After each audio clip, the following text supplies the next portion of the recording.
Okay, fantastic. Hey, thank you everyone for joining in. I appreciate everyone that's taken the time on this fantastic Sunday afternoon to log in and check out this webinar.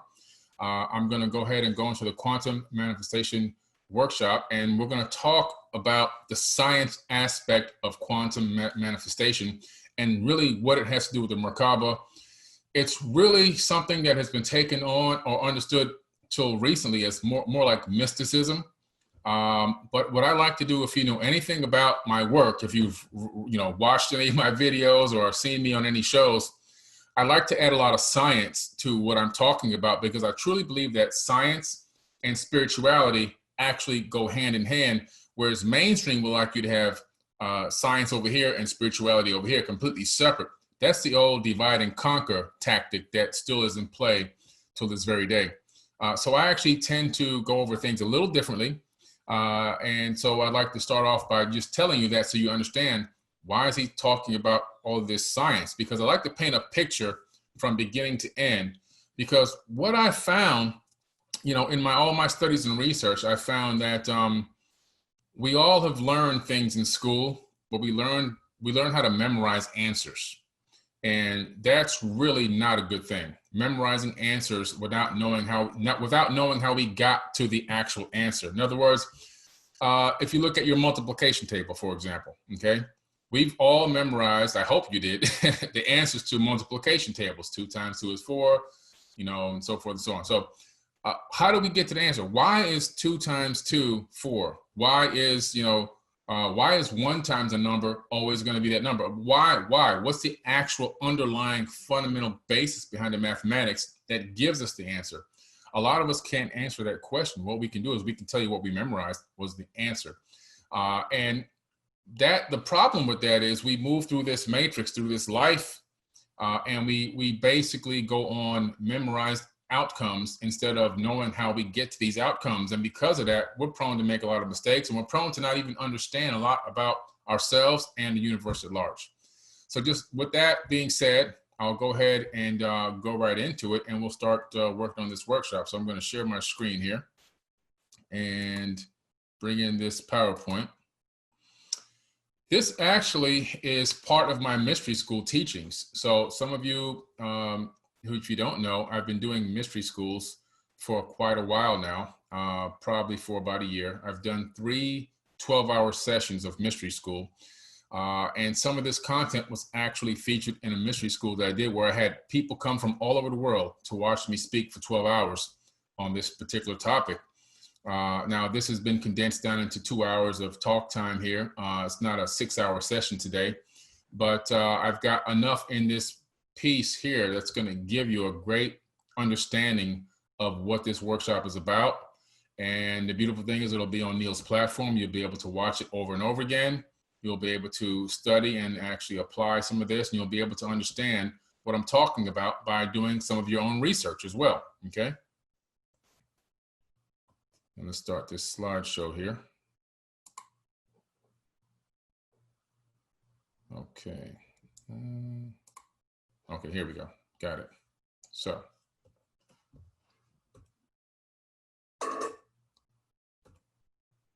These are just some of the things, just to give you, Neil gave me a phenomenal intro, and I really appreciate that. Just wanted to let you guys know, sometimes I do my shameless plugs in the beginning, just so people can know a little bit more about me. The bio was spot on. I really appreciate that, Neil. Some documentaries and shows that I'm involved in. American Mystery on the Discovery Channel right now, brand new series. Forbidden Knowledge with Billy Carson on DTV. Also Restored on the Travel Channel. UFOs, The Lost Evidence on the Travel Channel. UFOs, Uncovering the Truth on the Travel Channel. These are currently out right now. Knowledge for Ascension with Billy Carson, which was in production, but is now live on my own network, forbiddenknowledge.tv. The What If documentary, Docuphobia, Ancient Civilizations on Gaia, Beyond Belief on Gaia, Life Beyond Our Existence, which is another documentary. Just so many things I've been blessed to be a part of, because people out there really like what I brought to the table by merging the science with the spirituality, and also talking about advanced technologies and how those technologies were also possibly used in the past. I really do believe that spiritual technology does exist based off of my own research. I am the author of the Compendium of the Emerald Tablets. It's been a bestseller since last year, March, when it made its debut on Amazon. and also my website. And it still is a bestseller till this very day. So it's moving at a phenomenal pace. Even through COVID-19, this book remains to be a bestseller on Amazon. This is me inside the Great Pyramid at Giza. I like to talk about a couple of places that I've been before I go right into the meat of things. And the reason why is because I want people to understand and know that I'm a field researcher. Nothing against people that don't go out in the field. But if you're talking about these ancient megalithic sites, and you're talking about things, you know, that can be handed down from pyramid priests and indigenous elders and shaman and sages and all the people that I've talked to and interacted with and hung out with and, you know, basically even lived and spent nights with in the bush and everything else, you get another level of experience when you do those things. People who don't go out there or have the opportunity to do that, they can only talk from what they research in books and online. And there's nothing wrong with that, but there's just another level that I feel that we can get to when you're talking with a person that's a field researcher. Because one of the biggest things I pride myself on is being able to talk to indigenous people, homegrown archaeologists, homegrown guides, real pyramid priests, to get knowledge and wisdom directly from them. You know, those are things that just are totally priceless and that I've added to my knowledge base that gives me a level of understanding that allows me to be able to teach these, you know, these workshops and these lectures. So I'm really fortunate for that. Here I'm standing inside the Great Pyramid, inside the King's Chamber of the Great Pyramid, actually, inside the stone box, which is also known as a sarcophagus, which really isn't a sarcophagus at all. If you look at me, I'm 6'4", 205 pounds. If you look at the size of that box that I'm standing in front of, you can clearly see that that's not a sarcophagus any way, shape, or form. I can't even fit inside of that box. If I laid my feet straight out, I'd have to bend my knees. So that's not a sarcophagus, and it's the exact dimensions of the Ark of the Covenant. This is a relevant box because this box had something called a Merkaba inside of it. It's a fourth dimensional cube, also known as a tesseract, which we'll be going into today. And it was very, very powerful. So powerful, in fact, that you see the corner broken off, and it shot across the entire gallery to the other wall, which you can't see, and made an exact imprint of the corner piece into that crystal granite. So it literally dented crystal granite. That's how hard the impact was from this piece flying off of this box. Really amazing stuff. I do truly believe that the reason why Moses, who really, in my opinion, may have been Akhenaten, was hunted down after he fled Egypt with a lot of people, was because they discovered that he took the Ark of the Covenant with him. And the Ark of the Covenant was the source of power for the Great Pyramid. The Great Pyramid was a wireless power generator that did not need the Ark of the Covenant initially. You can tell that this box was something that was added much later. And the reason why is because the Great Pyramid was sitting on top of a water aquifer, and the aquifer had begun to dry up, reducing the amount of electrical output that the Great Pyramid could produce.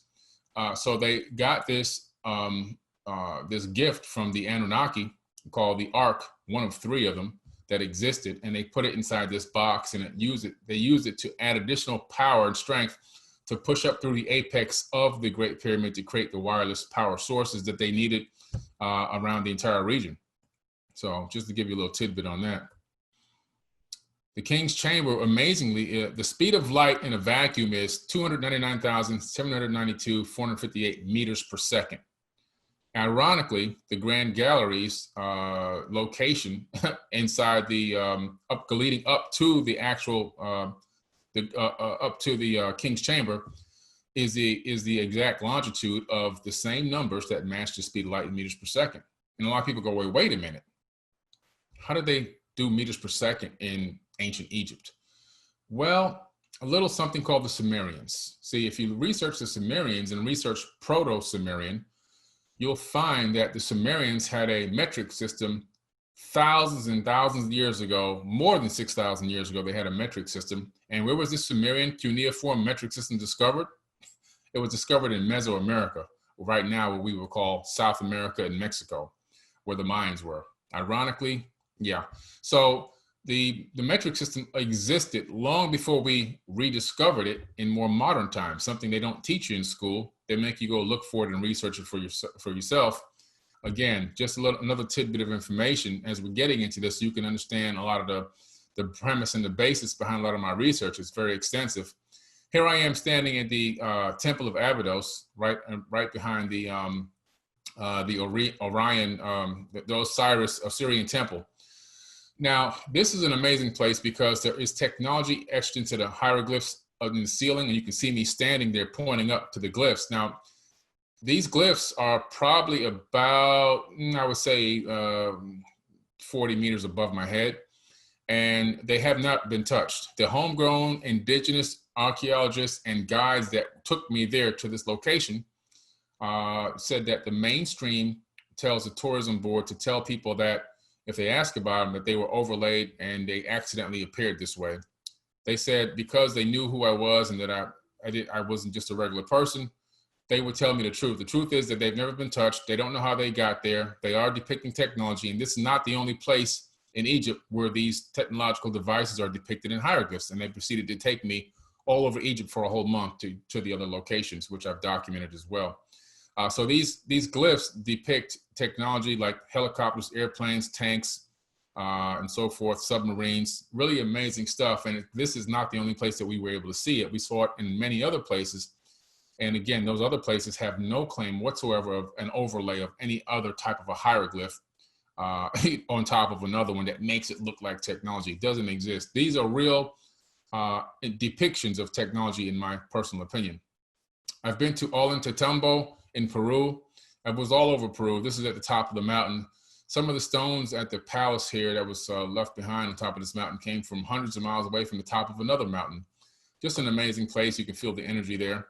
Here I am walking into the in back of the Osirian, or walking away from the Osirian Temple in Abydos, and down below to the lower left, you can see something we're going to be talking about extensively today, the flower of life. It's etched into the column there. It's etched in a way that's not etched with a chisel.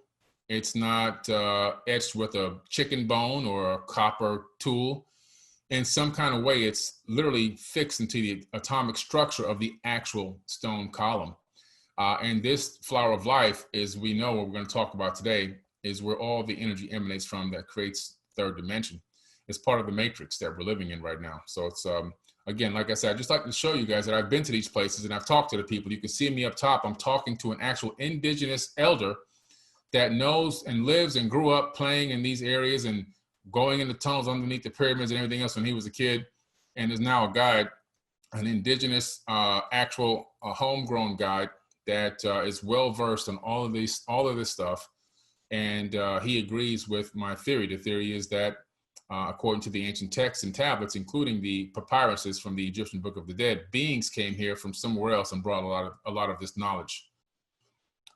This is Machu Picchu. I took this photo at Machu Picchu, which is in South America. This is an amazing place because Machu Picchu is directly connected to ancient Egypt, and a lot of the technology used to create some of the structures here is the same exact technology used to create the structures that you see in Egypt and other megalithic structures around the world as well. Just an amazing place to go and be. You get to see some things here that would just blow you away, and the air is the most fresh air that I've ever breathed probably in my life. Over here, I'm at Sacsayhuaman. Again, look at these giant megalithic stones behind me. Now, I'm 6'4", as I told you. So the stone behind me is probably 7 feet tall, maybe 8 feet tall. And you can see the one directly above that. These are super massive megalithic blocks that were put into place in a particular way that even could withstand earthquakes. They allow themselves to slide along a plane. So when the earth shakes, they don't actually crack and break or fall apart. They actually ride the wave. It's really amazing. And that's another homegrown indigenous elder that took me. It was my actual guide. He lives there. His grandfather is an actual shaman. This guy is well versed in all of the topics there. And he did a phenomenal job taking me around and telling me all about this. And again, his take on it is that this was Star Brothers, people from space came and helped taught the construction tactics and techniques to build structures like this here, and that they would come and visit from time to time. Here I am in Angkor Wat. I'm at Ta Prohm, and at Ta Prohm, you can see I'm pointing on the right side directly at dinosaurs. There's a dinosaur depicted here, not just here, but many other places around the world. Matter of fact, even go back to Tempe in Turkey, many places where you see dinosaurs depicted with the skin on their bones from ancient times. And how can that possibly be? Well, that means that they saw them. You can only draw what you see. So these people etched this into the stone thousands of years ago because they saw dinosaurs with meat still on their bones. So dinosaurs were not extinct before human beings came along. At some point, we merged timelines and we were actually alive at the same time that they were alive. The reason why dinosaur bones at museums have lead paint on them and to protect us is because the lead blocks out radiation. One thing a lot of people don't realize is that dinosaur bones are irradiated. Why is that? Why is the background noise level of radiation on dinosaur bone higher than the standard background? Because why? They were most likely attacked or wiped out with nuclear type weapons or something that went nuclear in the ancient past to take out the majority of them. Not all died, but the majority did. And their bones have higher level of background radiation. That's why they're painted with lead paint at the museums. Here I am at Akrotiri, Greece, at a famous dig site, one of the Atlantean settlements in Santorini. This is a huge dig site. You can only see a small part of it here, but they had flushing toilets on the second floor. They had PVC type piping. It wasn't PVC, but it looked like PVC. Entire plumbing system that ran through the entire city.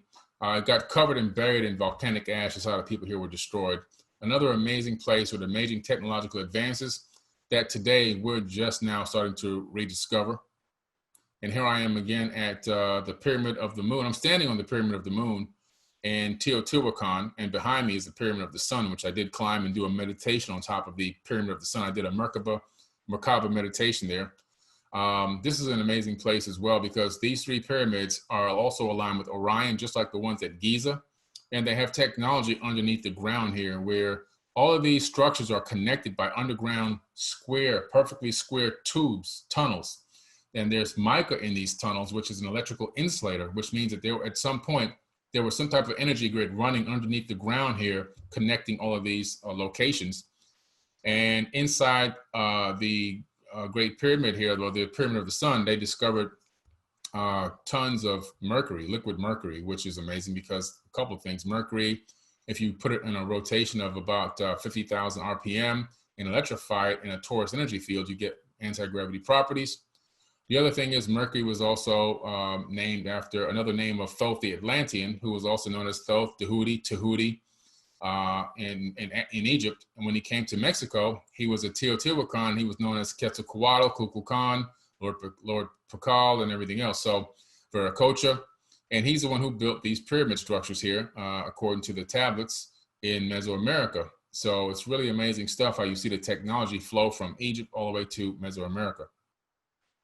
This is the Pyramid of Kukulkan, another pyramid named after Thoth the Atlantean in the Yucatan Peninsula that I'm standing in front of here. So we're going to get right into it, guys. Let me just take a quick sip of water and we'll get cranking. It's so crazy because you almost hate to cough these days because people think if you cough, something's wrong with you. But it's just I have a little bit of asthma, so I just took some more of my colloidal silver to ease that. Every now and then it flares up. There's a lot of pollen out here right now coming into the air conditioner because it's springtime. All right. A variety of mystery religions existed in the ancient world, such as the mysteries of Demeter, Eleusis, and Mithras, and Orpheus. Now, think about that, Orpheus. Who do you have in the Matrix movies? Morpheus. You see where they pull from? They pull a lot of this from the ancient texts and tablets and ancient stories. Initiates underwent a number of secret rituals to join these cults, swearing oaths to keep the proceedings secret, and as a result, the substance of their beliefs and the nature of their ritual has been almost lost entirely. We are a species with amnesia, just like the famous Graham Hancock would say. We literally have forgotten a lot of this ancient spiritual technology, and I hope to bring some of it back to you today and give you an understanding of how it works.